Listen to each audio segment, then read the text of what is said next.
Hello my friends, Happy New Year. It is currently New Year for you, but it is New Year's Eve for me, hence the get up. I really left it to the last moment to pick my January TBR, so, but that's just how I roll, you know? Good things come to those who wait, and I wait till the last minute, pretty much on everything, and it's never failed me yet.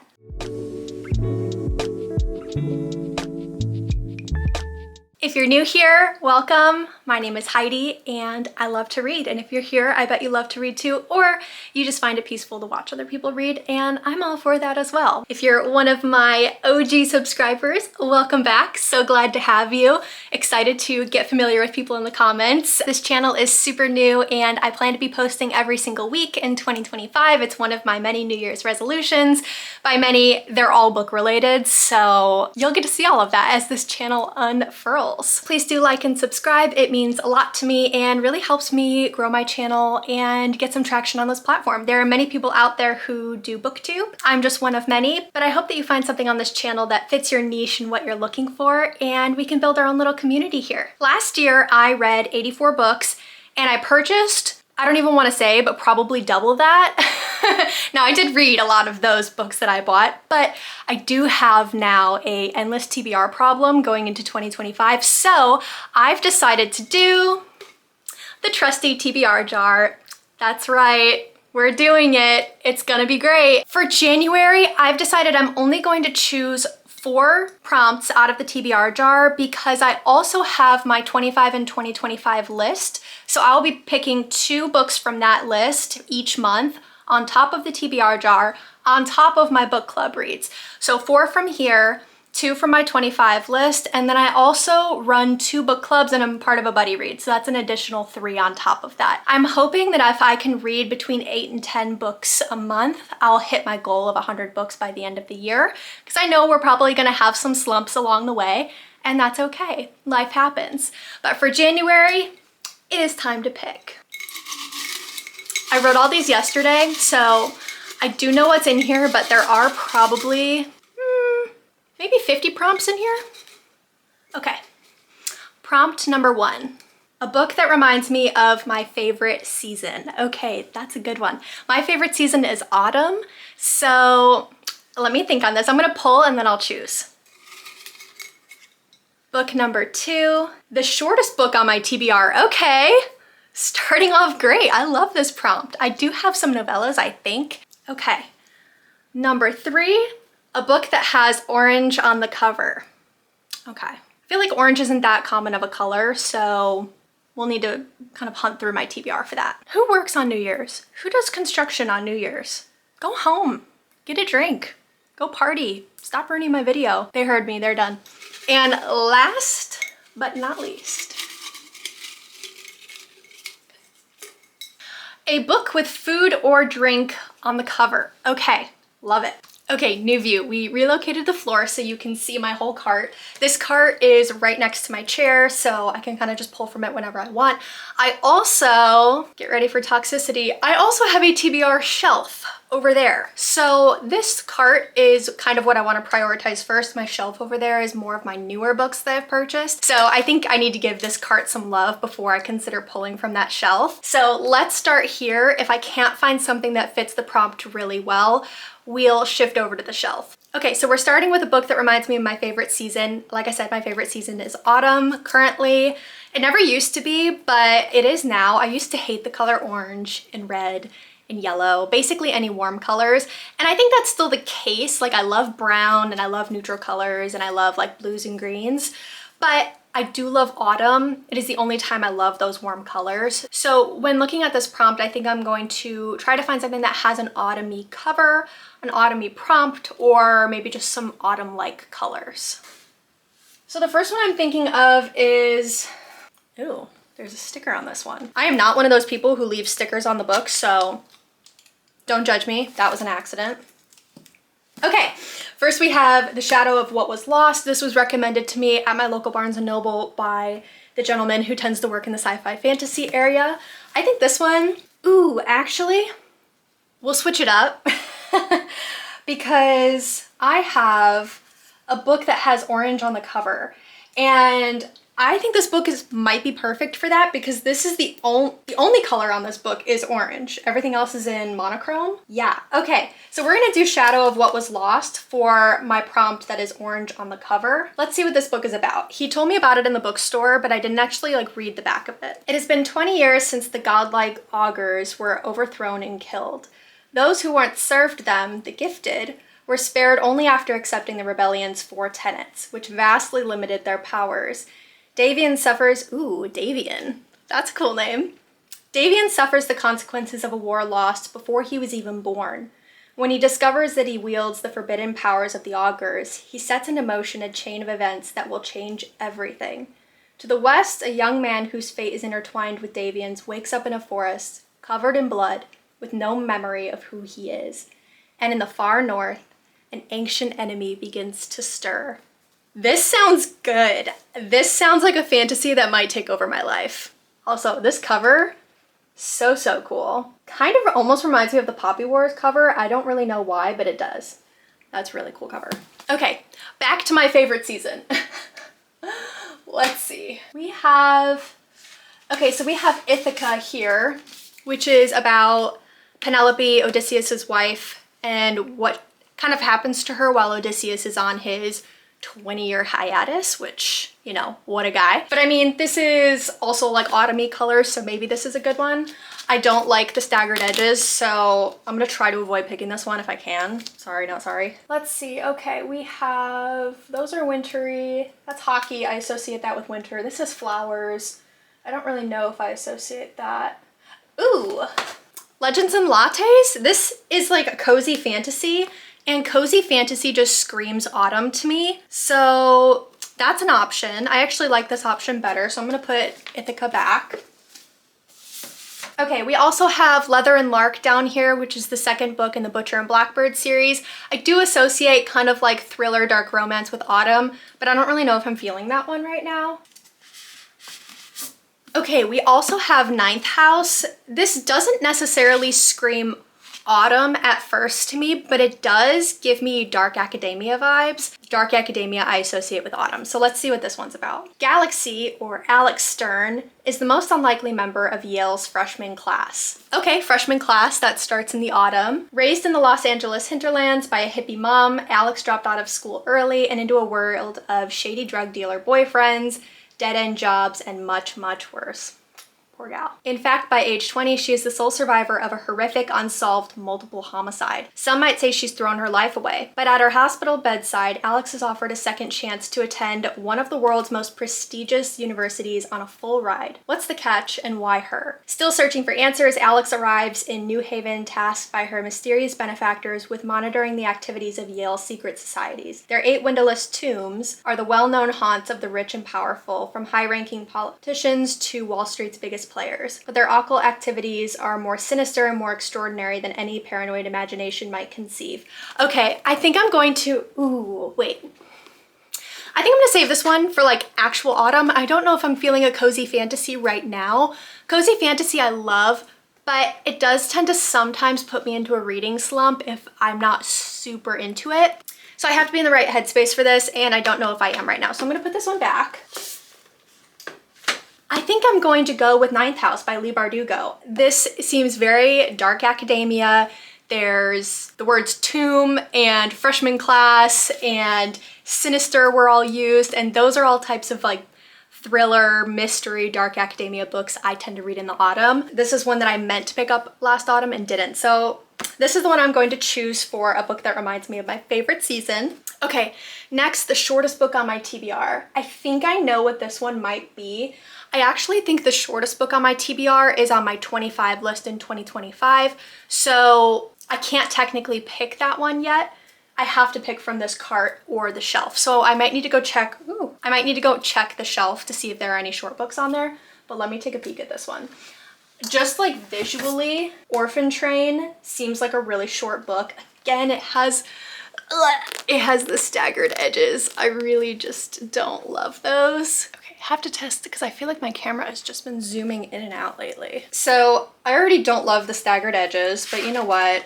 They say don't judge a book by its cover, but I judge a book by its edges. I feel like that's like the new thing.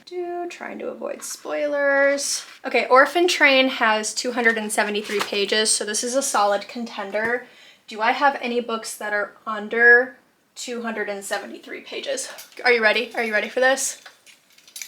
I bet you weren't ready for that. Yeah, there are books on the back, plus the shelf. Crazy. Ooh, okay, actually, Tattooist of Auschwitz again with the rough edges. I just can't escape it. Dang, I picked up 3 books today that have that. Okay, how many pages? Ooh, okay, this one's in the 240s. Okay, this one's shorter by 10 pages. It's in the 260s, so we're gonna put Orphan Train back. I think we're going with Tattooist of Auschwitz. I feel like we have a very good mix here. We have fantasy, got some thrillery. Okay, and finally we have a book with food or drink on the cover. This is an interesting one. Let me think about this. Why do I feel like a Magnolia Parks book might have food or drink on the cover? Just because they're like collage-y. Oh, actually Magnolia Parks, the next book is on my 25 list, so I can't choose that. Okay, food or drink on the cover. Dang. It might be Legends and Lattes, actually. Okay, we'll hold on to this one. It's got coffee on the cover. Let's see, what else do we got? We have, nope, that's not food. Okay, I thought Ready or Not I thought they might be holding a coffee or something. They're not. Okay, let's see here. Love Hypothesis. Nope, just chemicals. Okay, we're gonna flip it around one more time just to see. Oh, okay, we have People We Meet on Vacation. Dang, I really thought that they were going to be holding like a little cocktail or something on the beach. They're not. Emily Henry, I thought you were gonna come in and save the day. Okay, we have All Roads Lead Here. Nope. Dowry of Blood. Nope, I thought they were gonna have like a drink of blood or something. Still no. Okay, well, Hannah Grace, are you gonna save me? There's food on the cover, guys. Look at that. There's food in the background. We're gonna go with Daydream. Yes, I'm so excited because I'm looking forward to this one. I just wasn't like feeling it right now, but this has been on my list. I'm so excited that this has food on the cover by the skin of my teeth. This was gonna be the last book I picked up just as a Hail Mary. Awesome. Cool. So those are the 4 books that I picked through my TBR prompts. However, I still have to pick 2 books from my 25 and 2025 priority list. Now with that, I'm a big mood reader, so I have some options. I definitely have to finish these 4 books this month in January. I'm gonna try to pick books off my 25 and 2025 list that complement these 4 books because like if these are all heavy in 1 or 2 genres, I'm gonna try and pick a book from that shelf that maybe is in a different genre, not only to give myself a little bit of a palate cleanser, but also it's probably a genre that I don't normally pick up and that's why it's on my priority list. So I'd rather have to read that and then have these to go back to, which are in my main genres. So let's go take a look at that. Okay friends, so everything on this top shelf here is part of my 25 and 2025 priority list. We have a clean slate. There are 25 books on this shelf, so I'm just gonna kind of go through, read all the titles. I know these books pretty well, it's why they're on this priority list, and see which one calls out to me. Our little village here. These things are so fun to make. If you haven't made them, I highly recommend. But all right, so we have The Nightingale by Kristen Hanna, Funny Story, Table for Two by Amor Towles, Song of Achilles, Babel. Let's see, I already have a historical fiction on my list, so I'm not gonna do that. I'm not feeling YA, those tend to put me in slumps. I do really like this series. This is a book I DNF'd, I'm just not feeling them right now. Dark Academia, I already have one of those. Not quite feeling this one. It has those ridged edges, which I just don't like. So, okay. We already have a romance, so maybe not that one. Let's move over here and see what we got. We've got our little Aphrodite gal. We're gonna scooch over. Okay, top contender might be Magnolia Parks, The Long Way Home. I'm not a huge Magnolia Parks fan right now, but I do love Daisy Hates. So I have to read this one in order to get to Daisy Hates, and I'm kind of itching to pick this one up. So that's an option. Priory of the Orange Tree is so big, I'm just not feeling that one. Okay, Again, Poppy War kind of reminds me maybe of that fantasy I picked up, so I'm not feeling that. Again, YA and cozy fantasy, not feeling. Daughter of No Worlds, I've been itching to pick this book up, so let's kind of keep that one on the back burner here. We also have a Stephen King book. I don't know if I'm feeling that. We have sci-fi. Okay, that's definitely an option. And we have Red Rising. Okay, let's think about this. Daughter of No Worlds, Magnolia Parks. You know what? I'm kind of feeling Empire of Silence. This is a sci-fi book and I don't have any sci-fi on my list for January. So let's grab this one, and I do need one more book. And so I would choose this one, but I have a lot of fantasy that I'm reading with my book clubs. So I'm gonna put this one back for now because once I start that one, I really just want to dive in. So I think I'm gonna go with Magnolia Parks, The Long Way Home. I love these covers and I'm really excited to read this one. I didn't love the first Magnolia Parks, but I've just heard how good the series gets. And so despite having a little bit of a bitter taste in my mouth from those, I'm looking forward to picking this one up. Okay friends, we have a pretty good TBR pile going into January. Let's run through these one more time super quick. We have Daydream by Hannah Grace. I read her Icebreaker book and really liked it. Wildfire was okay. It was cute, but it wasn't anything to write home about. But I've heard Daydream is her best out of her three, and I think it's geared, to the best of my knowledge, towards eldest or firstborn daughters, and that's me, so I have a feeling I'm really gonna resonate with this book. Yes, she wrote, "For the eldest daughters in my life, I see you, I appreciate you, and most important, I love you for who you are and not what you do for everyone." That is so, so sweet. I just think I'm really, really going to love this book. Also, we love our little book girly on the cover here. She is such a cutie. So can't wait to read this one. Next was the shortest book on my TBR, and that scared me. Next from the TBR jar, we chose Tattooist of Auschwitz as the shortest book that is on my TBR. This is one I've heard a lot of my friends talk about. They all read it, said they were able to read it in a day, and it was just a really beautiful and obviously devastating historical fiction. So I'm not going into this with a super vast knowledge of what this book is necessarily about, but I do know the history surrounding the events of this, obviously. So this is one I think it's just kind of about time I read this. Next, a book that reminds me of my favorite season from the TBR jar. We have Ninth House by Leigh Bardugo. Again, I'm really looking forward to this one. It's fantasy, I think, but it also seems like it's very dark academia. And I don't know, January, cold, gloomy, cloudy. This just might be the perfect time to read a book like this. And then last from the TBR jar was a book that has orange on the cover. So of course, The Shadow of What Was Lost. And this one, again, I'm looking for a very, very high fantasy, and I think this book is going to deliver on that.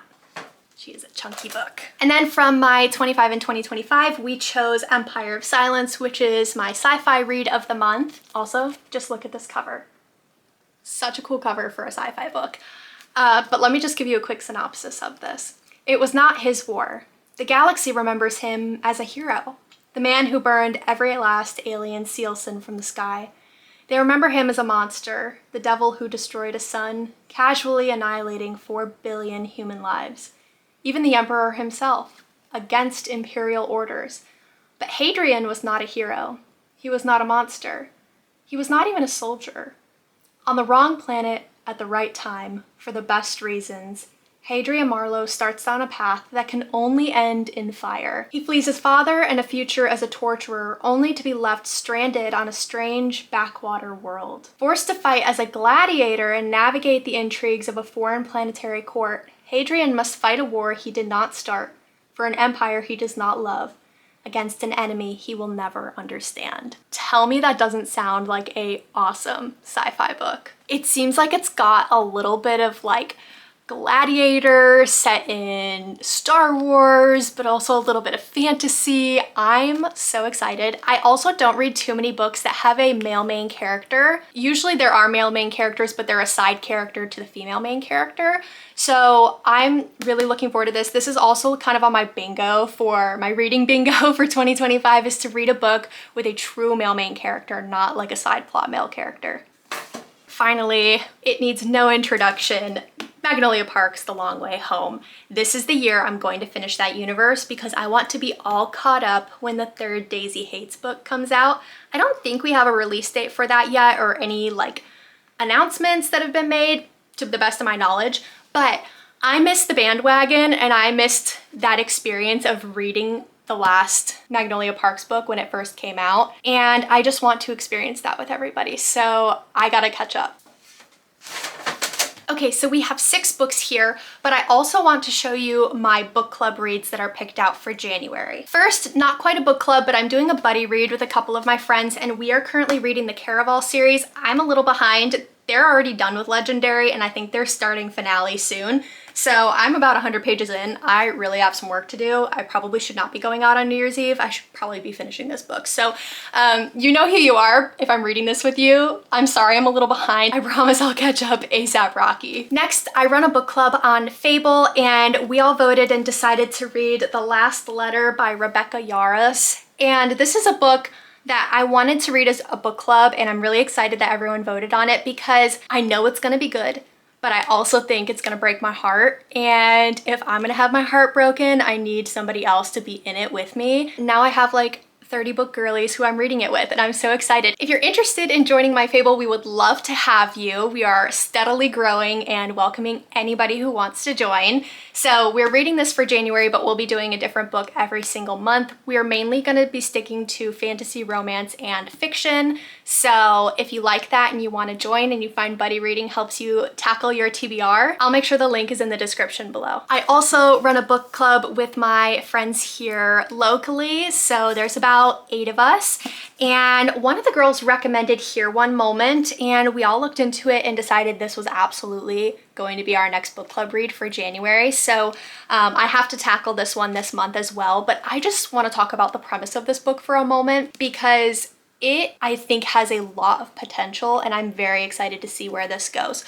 So essentially, Here One Moment is about a flight that takes off, and there's about 100 passengers or so on this flight. Everyone is normal, there's nothing crazy going on. The flight takes off and lands, no problem. But there's a woman on the flight who stands up and predicts not only how, but when every single person on the flight is going to die. That's just crazy on its own. But what's weirder is nobody knows who she was. Nobody remembers her getting on or off the plane. The predictions that she makes actually start to come true. So a lot of the people on that flight, she predicted we're gonna die normal deaths, and we're a ways away from their deaths. So someone was even gonna die when they were 103. But there were 6 people on the flight that she predicted were going to die very soon. And those start coming true. I don't get the feeling that this book is necessarily a mystery about who this woman was or why the people are dying. I think this is more of a thought-provoking commentary on how would you live your life differently if you knew not only how but when you were going to die, and that the when was a lot sooner than you think. Kind of a heavy topic,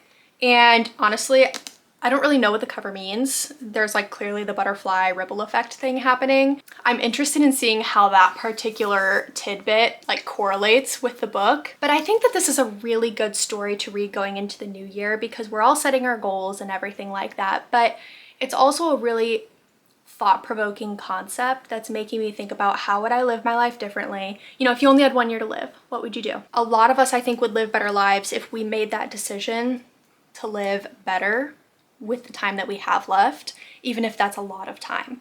So I think this is going to be a fantastic book club read because I can already just feel the conversation that we're all going to have around this is going to be amazing. And then finally, bonus content. This is my current read right now. We have The Games Gods Play. Admittedly, I did buy this because these sprayed edges are really cool. Don't be me, because I'm starting to realize sprayed edges don't mean a book is good. I think there are a lot of authors who are like, I know my book is mid, but if I give it sprayed edges, it's gonna get bought on release day. And I fell into that trap with this book. I'm not saying this book is bad. I'm literally only 50 pages in, but I will say it doesn't have me hooked. It's kind of like Greek mythology meets Hunger Games, which I feel like has been done before in other ways. So I'm not saying it's bad. I'm just saying I'm 50 pages in and I don't really understand where it's going yet. I think it's gonna be a good time. I don't know if I'm interested in buying the second book yet, but I will let you know how this book is at the end of the month. So come back for my January wrap up. Okay friends, that is all. These are the 10 books I have planned to read in January. I think that's a really great start to the year because my reading goal is 100 books by the end of the year. So 10 books, if I do 10 books a month, that's exceeding that goal. So even if I happen to have a weird month and don't get through all of these, which I think I will because I have some flights that I need to take and definitely will be reading on those. But overall, even if I read most of these, that'll be a great start to my reading year. Last year, I started reading pretty slow. I was only reading 2 to 3 books a month. And then I ended 2024 reading between 9 and 12 books a month. So I hit 86 books in 2024. And most of that was read on the back half of the year, so I'm really excited to see how 2025 shapes up. I don't know. I'm really excited to see how 2025 goes with my reading goal because while 100 books feels like a lot, if I'm naturally reading over 10 books a month, then 100 books might actually be a little bit too low of a goal. So we'll just kind of gauge as the year goes on. I also just got a Kindle for Christmas and I've heard a lot of people say that they read faster on their Kindle. And I believe it because I've already read one whole book on my Kindle and I got it on Christmas. So I definitely believe that theory. So I bet there are going to be some books on top of my physical TBR that I'll be reading a lot and scattering throughout the year to kind of break up these. Some of these books are really long. So if I can find them on Kindle Unlimited so I don't need to lug around a 5-pound tome, I'll be better off for it. And that is all, my friends. Thank you so much for watching. I had a great time picking these out. I hope this inspires you to create a TBR jar. If you have an endless physical TBR like me, please let me know if there are any books that maybe have been sitting on your TBR for a while or what your January TBRs are in the comments. I would love to get to know this community on YouTube a little bit better as I'm starting to post more frequently, and it'd be great to kind of see some familiar faces. I know some of you have followed me here from other platforms. If that's you, you have a very special place in my heart. Thank you very much. But again, please like and subscribe. It helps support my channel as I get up and running. I hope you all had a great and safe New Year's Eve and you are heading into the new year refreshed and ready to go tackle your goals. I am so proud of you and I can't wait to keep reading with y'all. Love ya.